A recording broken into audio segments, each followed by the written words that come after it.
Hello friends, welcome to Sandhya's tailoring world. இன்றைக்கி நம்ம பார்க்க போகிறது நெக் ரோப் டிசைன் எப்படி பண்ணுறது அப்படின்றது தான். இது வந்து ரொம்ப பேசிக்கான விஷயம். டிசைன் ப்ளவுஸில் டிசைன்லாம் பண்ணிவிட்டு இந்த ரோப்லாம் வைக்கல அப்படின்னா ஃபினிஷிங் வந்து கரெக்டாக இருக்காது. ஸோ அது எப்படி பண்ணுறது அப்படின்றது தான் இன்றைக்கி வீடியோவில் பார்க்க போகிறோம்.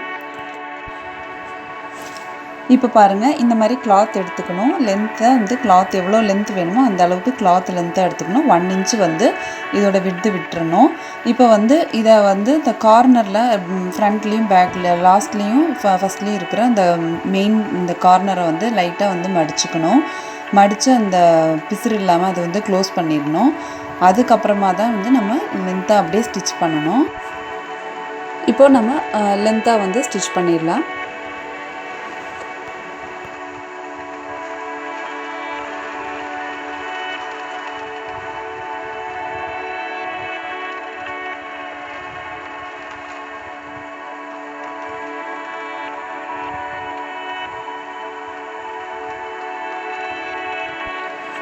இப்போ இது வந்து ஸ்டிச் பண்ணியாச்சு. எந்த அளவுக்கு நம்ம வந்து க்ளோஸாக ஸ்டிச் பண்ணுறோமோ அந்த அளவுக்கு வந்து நம்மளோட இந்த பைப்பிங் அந்த ஃபினிஷிங் வந்து கொஞ்சம் நல்லா அழகாக வந்து ஸ்லிம்மாக கிடைக்கும். ரொம்ப பெருசாக இருக்கிறப்போ நல்லா இருக்காது. இப்போ பாருங்கள், இது மாதிரி முடிச்சாச்சு. இதுக்கப்புறம் நம்ம ஒரு பெரிய நீடில் எடுத்துக்கணும். அந்த நீடிலில் வந்து நல்ல ஒரு லென்த்தாக வந்து நூல் கோர்த்துட்டு இப்போது இந்த மாதிரி ஃபினிஷ் பண்ணிட்டோம். இது ஊசி வந்து இந்த மாதிரி நூல் கோர்த்து வச்சுக்கணும். கோர்த்துட்டு பாருங்கள், இதில் காமிச்சிருக்கேன் பாருங்கள். ஒரு சைடு வந்து அந்த அந்த வாய் மாதிரி இது ஓப்பன் ஆகுது இல்லையா, அந்த இடத்துல வந்து ஒரு இடத்துல வந்து நம்ம முடிச்சு போட்டு நூல் உள்ளே விட்டு எடுத்து ஸ்டிச் பண்ணிக்கணும். ஸ்டிச் பண்ணதுக்கப்புறமா அதை வந்து அதே ஹோல்குள்ளேயே அப்படியே விட்டு லாஸ்ட் வரைக்கும் அந்த ஹோல் ஃபினிஷ் ஆகிற வரைக்கும் அந்த நூலோட இழுத்துகிட்டே வரணும். வெளியில் வந்ததுக்கப்புறமா திருப்பியும் நல்லா இழுக்கிறப்ப தான் அந்த வந்து ஃபினிஷ் ஆகும். இப்போ காமிக்கிறேன் பாருங்கள். இப்போ நான் இந்த மாதிரி பெரிய நீடில் எடுத்திருக்கேன். அதில் வந்து ஒரு ஸ்டிச்சு போட்டுட்டேன். இந்த ஸ்டிச்சு போட்டுட்டு இப்போ பாருங்கள், இதை வந்து அதே ஹோல்குள்ளே அப்படியே வந்து இன்சர்ட் பண்ணுறேன்.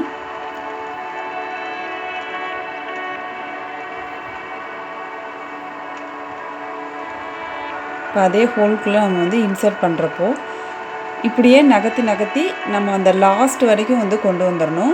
அப்போ இங்கே நம்ம பெருசாக கோர்த்துருக்கிற நூல் எல்லாமே வந்து இன்சர்ட் ஆயிரும். ஒரு சைடு ஸ்டார்ட் பண்ணி அப்படியே விட்டு லாஸ்ட் வரைக்கும் கொண்டு வந்ததுக்கப்புறம் பார்த்தீங்க அப்படின்னா ஊசி ஃபுல்லாக இன்சர்ட் ஆகிருக்கும். இன்சர்ட் ஆகி நெக்ஸ்ட் சைடில் வெளியே வரும். நெக்ஸ்ட் சைடு வெளியே வந்ததுக்கப்புறம் அந்த கடைசியாக அந்த நூல் வரும் இல்லையா, அந்த நூலை பிடிச்சி தான் இப்போ நான் இழுத்துட்ருக்கேன். இப்போ எதுக்கு இப்படி இழுக்கிறேன் அப்படின்னா, நம்ம எந்த இடத்துல வந்து அந்த ஸ்டிச்சு வந்து போட்டிருக்கோமோ அந்த ஸ்டிச்சோட அந்த போர்ஷன் பாருங்கள், இங்கே மேலே தெரியுது பாருங்கள், இந்த போர்ஷன் வந்து அப்படியே வந்து உள்ளே போகணும். அதுக்காக வேண்டி தான் நான் வந்து இழுத்துட்ருக்கேன் பாருங்கள். இப்போது அந்த ஸ்டார்டிங்கில் தான் இழுக்கிறேன். அந்த ஸ்டார்டிங் வந்து அப்படியே மடங்கி உள்ளே இந்த ஸ்டிச்சுக்குள்ளேயே அது போகணும். இந்த லாஸ்ட்டில் வந்து நான் அந்த த்ரெட்டு ஃபுல்லாக வந்திருக்கு. அந்த த்ரெட்டு வச்சு தான் நான் இழுக்கிறேன். நல்லா பார்த்துக்கோங்க பாருங்கள். அந்த ஹெட்டு தான் அந்த முன்னாடி நம்ம தைச்சிருக்கிறத இப்போ கொஞ்சமாக லைட்டாக உள்ளே வந்திருக்கு. கொஞ்சம் அதை இழுக்கிறது மட்டும் கொஞ்சம் வேலை இருக்குது. அதை இழுத்தோம்னா தான் வந்து ஃபுல் ஃபினிஷ் வரும். இந்த தையல் எல்லாமே உள்ளே போயிடணும். இந்த தையல் எதுவுமே தெரியாத மாதிரி அது கவர் பண்ணிடும் இந்த மாதிரி இழுக்கிறப்போ.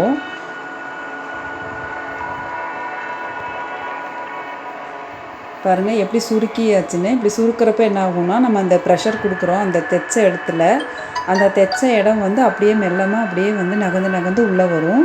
உள்ளே வந்து இந்த லாஸ்ட்டுக்கு வரணும். அப்போ என்ன ஆகும், எல்லாமே இன்சர்ட் ஆகி உங்களுக்கு அந்த பைப்பிங் ஃபினிஷிங் வந்து கிடச்சிரும். ரோப் மாதிரி ஆகிடும். இப்போ பாருங்கள், நல்லா ஸ்ட்ராங்காகவே வந்து ப்ரெஸ் பண்ணிட்டேன். இப்போ நல்லா வந்து ப்ரெஸ் பண்ணியிருக்கேன். ப்ரெஸ் பண்ணி இழுக்கிறப்போ அந்த இடத்துல வந்து லைட்டாக மூவ் ஆகுது. மூவ் பண்ணி இப்படி நகர்த்தணும். நகர்த்துறப்ப என்ன ஆகும் அப்படின்னா, கொஞ்சம் கொஞ்சமாக வந்து அது உள்ளே இன்சர்ட் ஆகும். நான் இது உங்களுக்கு வீடியோ வந்து கட் பண்ணாமையே தான் காமிக்கிறேன் ஃப்ரெண்ட்ஸ். அப்போ தான் உங்களுக்கு வந்து இது எவ்வளோ டைம் எடுக்குன்றதும் தெரிஞ்சுக்கணும். ஏன்னா இது வந்து அவ்வளோ சீக்கிரம் டக்குன்னு பண்ண முடியாது. கொஞ்சம் அது ப்ரெஷர் கொடுத்து அந்த பக்கம் நம்ம நூல் இழுக்கிறத பொறுத்து தான் வந்து இது வேலை முடியும். பாருங்கள், இப்போ பாதியும் இன்சர்ட் ஆகிடுச்சு. இன்னும் கொஞ்சம் தான் நமக்கு வெளியே வரணும். அதுக்கு தான் இப்போ வந்து இழுத்துட்ருக்கேன். நல்லா ப்ரெஸ் பண்ணி புல் பண்ணி இழுக்கிறப்போ உங்களுக்கு பாருங்கள் முக்கால்வாசி உள்ளே வந்துருச்சு. இன்னும் கொஞ்சம்தான் ப்ரெஸ் பண்ணி நம்ம வெளியில் கொண்டு வந்துடலாம்.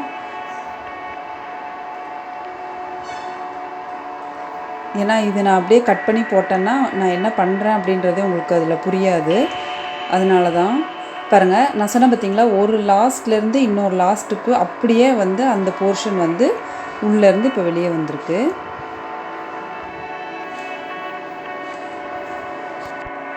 பாருங்கள், இதில் அந்த பக்கம் இருந்த அந்த பிசுறு எல்லாமே வந்து உள்ளே போய் ஃபுல்லாக வந்து ஃபினிஷ் ஆகிருக்கு. எட்ஜஸில் வந்து அப்படியே ப்ளெயினாக விடாமல் ஒரு ட்ரையாங்கிள் ஷேப்பில் வந்து நம்ம ஃபினிஷ் பண்ணி நார்மலாக கீழே வந்து வைப்போம் இல்லையா, அது மாதிரி பண்ணலாம். அதுக்கு வந்து இந்த மாதிரி ரோஸ் கிளாத் எடுத்துக்கோங்க. அது கான்ட்ராஸ்ட் கலர், அதனால் இது எடுத்திருக்கேன். இது பாருங்கள், நம்ம ட்ரையாங்கிளாக வந்து மடிச்சுக்கணும். மடிச்சுட்டு இப்போ அந்த மடிப்பு பாகம் இல்லையா, கீழே வந்து அந்த ப்ளெயினாக இருக்கிற அந்த மடிப்பு பாகத்தை கீழே வச்சுட்டு அந்த மேலே வந்து அந்த ஒரு சைடு ஃபினிஷிங் ஆனதை வந்து உள்ளே வச்சு இப்போ அந்த ட்ரையாங்கிளை வந்து சைடில் தைக்க போகிறோம். இப்போ அதை வந்து நான் ஸ்டிச் பண்ணி காமிக்கிறேன். அதை நல்லா வந்து சென்டர் பண்ணிவிட்டு அது மேலே இருந்தே வந்து ஸ்டிச் பண்ணிக்கலாம். இப்போ பாருங்கள், அந்த சைடில் மட்டும் நம்ம ஸ்டிச் பண்ணுறோம். ஒரே ஒரு தடவை தான் ஸ்டிச் பண்ணுற மாதிரி இருக்கும். அவ்வளோதான். அதை எடுத்துட்டு அப்படியே நீங்கள் மடித்து விட்டீங்க அப்படின்னா அந்த ஒரு போர்ஷன் வந்து அந்த ஒரு சைடு வந்து உள்ளே போயிட்டு இந்த டிசைன் வந்து வெளியே வந்துடும். இந்த மாதிரி பிசுறு மாதிரி எக்ஸ்ட்ரா வெளியே வருது அப்படின்னா அதை மட்டும் நீங்கள் கட் பண்ணிக்கலாம். கட் பண்ணிட்டீங்க அப்படின்னா உங்களுக்கு இது ஃபினிஷ் ஆகிடும். தேவையில்லாத நூல் ஏதாவது இருந்தது அப்படின்னா அதையும் நீங்கள் வந்து ப்ராப்பராக வந்து கட் பண்ணிடுங்க. அவ்வளோதான் ஃப்ரெண்ட்ஸ், இந்த ரோப் டிசைன் நம்ம இன்றைக்கி முடிச்சிட்டோம். நம்ம சேனலில் தொடர்ந்து பார்க்குறவங்களுக்கு ரொம்ப நன்றி. புதுசாக பார்க்குறவங்க சப்ஸ்கிரைப் பண்ணிவிட்டு பாருங்கள் ஃப்ரெண்ட்ஸ். பாருங்கள், இப்போ நம்ம வந்து அழகாக ஃபினிஷ் பண்ணிட்டோம். இதுதான் வந்து நான் சொன்ன அந்த எட்ஜு. இந்த மாதிரி தான் இருக்கும் அந்த எட்ஜு. இப்படி ப்ளெயினாக விடாமல் அதுக்கு பதிலாக தான் இந்த மாதிரி இந்த ரோஸ் ஃபினிஷிங் வந்து நம்ம கொடுத்துருக்கோம்.